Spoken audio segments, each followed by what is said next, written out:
Eu sou o enfermeiro Ricardo Cerqueira e esta é a Via Venosa, um espaço multimédia dedicado à partilha e reflexão sobre acessos venosos, periféricos e centrais. Há um mês atrás pedi às pessoas que me seguem no LinkedIn para me enviarem uma série de perguntas que pudessem servir de mote para alguns dos episódios desta Via Venosa. E hoje, neste primeiro episódio, eu peguei na primeira pergunta que me fizeram, para ser justo, do enfermeiro Miguel Graça, que perguntava o que é um midline e qual é que é a diferença do midline para um catéter venoso periférico tradicional ou para um PIC, um catéter venoso central de inserção periférica. Pois hoje vamos então falar sobre catéteres midlines.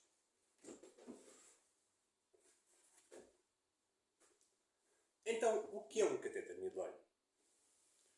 É um catéter venoso periférico que tem entre 15 cm a 25 cm.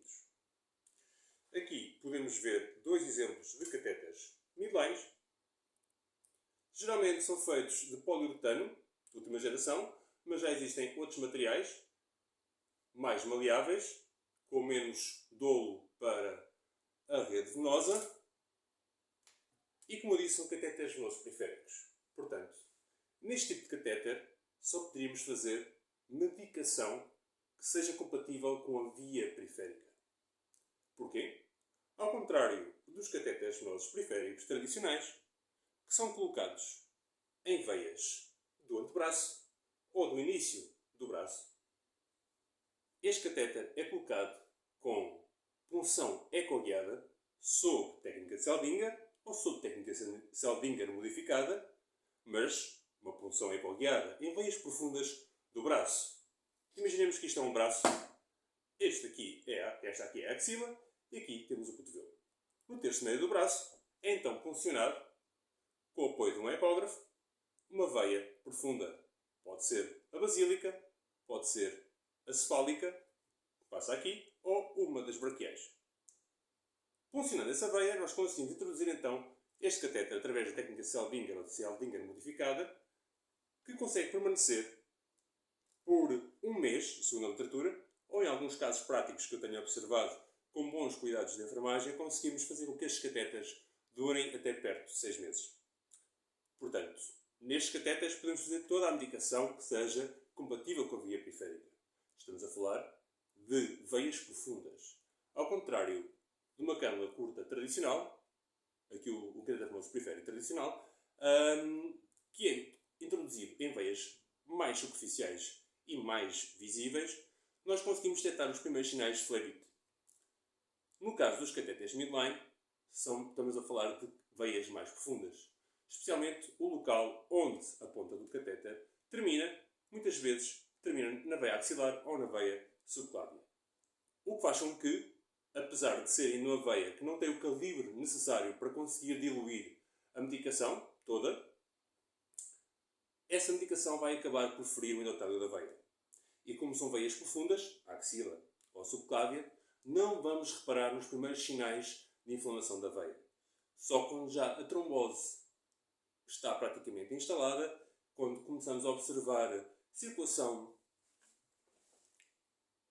complementar mais engurgitada, edema, calor, rubor, sinais graves de trombose, é que nos apercebemos que aquela veia pode ter sofrido uma trombose química, devido ao facto de o local onde a ponta está não ser o terço inferior da veia cava superior ou da veia cava inferior, como o catéter venoso central seria.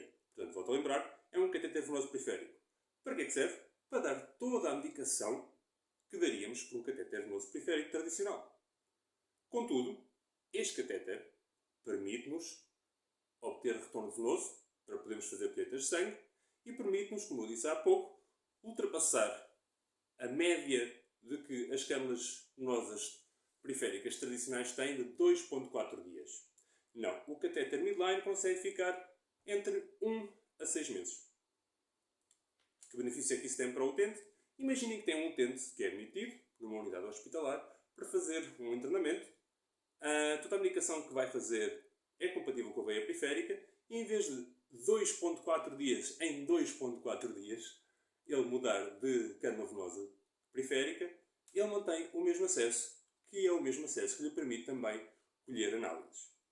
Agora, para estes catéteres poderem manter-se permeáveis não só na infusão, mas também na aspiração, ou seja, para obtermos retorno venoso ou para colher análises, é necessário mantê-lo sempre bem desobstruído, com flush, push pause e locks sincronizados frequentes. Vamos aqui ver esta imagem para que fique de uma vez por todas na nossa cabeça então a diferença entre um pique e um midline. Peço pelos meus dotes artísticos. Então temos aqui o catéter midline. Um catéter colocado ou na cefálica, ou na basílica, ou numa das braquiais. Terço médio do braço. E porquê terço médio do braço?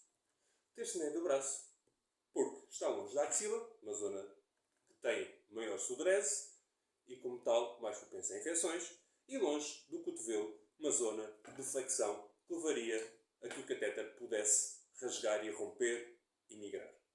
Portanto, terço médio do braço, zona mais segura para fazer uma punção ecoguiada, e o nosso catéter seria aqui a meio do braço e iria até a axila ou o subclávio.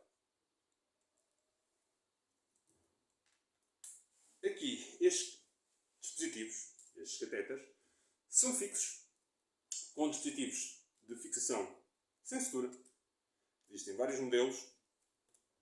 Estou aqui só a mostrar alguns. Basicamente, o que eles fazem é segurar o catéter sem pontos de sutura. Estes dispositivos têm que ser trocados semanalmente, assim como os conectores de válvula vulgos Bionectars, embora Bionectar, vocês sabem, é um modelo de uma marca. Portanto, vamos falar de conectores de válvula, ou em inglês, então, Needless Free Connectors. Pronto. Que servem para podermos conectar seringas e sistemas à ponta do catéter exterior. E temos o fixador.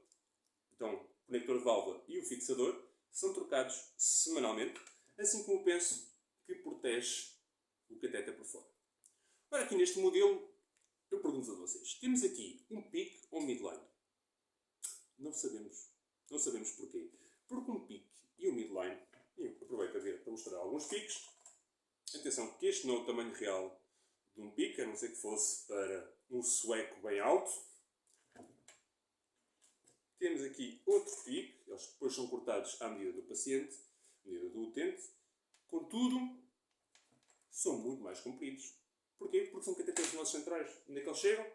Chegam até aqui, à junção cabo-atrial, que é onde todo o catéter venoso central devia estar. Mas não me querendo divagar. Então, se por fora são muito semelhantes, em alguns modelos até são realmente parecidos, ou até mesmo um pique não tem que ser necessariamente pique. Um catéter pique, pode ser adaptado e cortado. Se eu cortasse este catéter aqui e introduzisse no utente, isto deixava de ser um pique, passava a ser um midline. A não ser que fosse um recém-nascido. Portanto, aqui será onde está a ponta dos piques e aqui, ou aqui, seria onde estaria a ponta do midline. Como é que nós sabemos? Através de registros, é claro, mas também através de um simples raio-x. Nós conseguimos identificar onde é que a ponta do catéter está. E então agir de forma correta para com aquele catéter.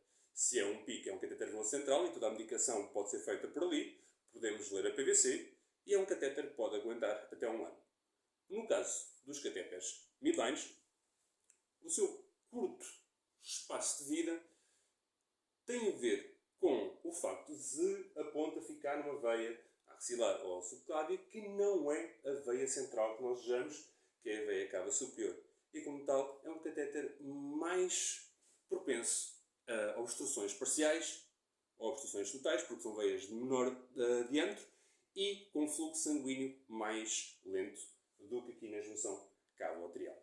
Portanto, são catéteres mais propensos a obstruir, são catéteres que nem toda a medicação pode ser feita, embora às vezes possam ocorrer exageros, que levam depois a flebites que se desenvolvem em tromboses e, portanto, é um catéter que deve ser utilizado com bastante cuidado, não só na manutenção que é feita, mas também com a medicação que é administrada.